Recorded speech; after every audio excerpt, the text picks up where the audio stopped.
What's happening, everyone? Stu Lock, Kodiak Barbell Stu Lock, put up a cool post about some shoulder health and people not knowing anatomy, and he was using dumbbells hanging over an inclined bench to traction the shoulder, separate the scapula, spread them apart while you breathe up into that cavity, creating what's called posterior expansion.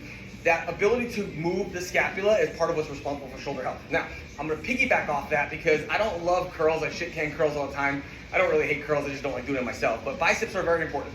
When we're lowering the bar for bench press, the biceps are isometrically contracting, helping us stabilize that load on the way down. When you're pinching the barbell and you're tightening your hands to hold the barbell on the squat shelf, guess what's also isometrically contracted is your biceps. So when you tend to lose the shelf position on your back, it's because you've lost tension in your arms. So we do need some level of strong biceps.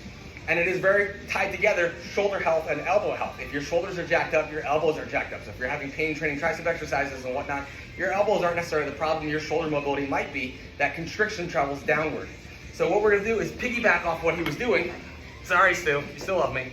But he was just letting himself traction. So it's basically protracting, pushing down, but as he's hanging, he's breathing high up into his back.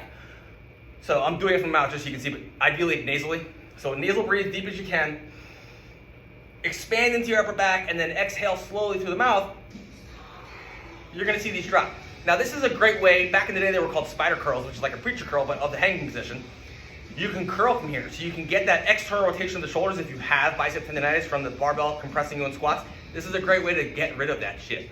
Externally rotate, do the same drill Stu was doing, into that upper back, exhale, and now we can also curl from here, giving you that position and hold for a second. Straight, we're gonna pause.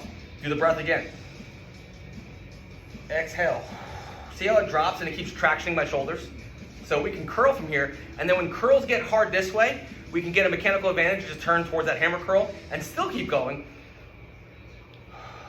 Elongating, now training the brachialis along with that bicep as well, and when that gets tougher, we can then just go into different positions, and since we've already expanded the mid-back, we can kind of just shrug and expand. So we're getting a lot of bang for our buck with this movement. This is a great way to do your curls after bench, or even after squats, believe it or not, to open that shit back up. So I've gone from externally rotated curling with the breath work to hammer curl, neutral, all the way into basically a Kelso shrug and then that traction.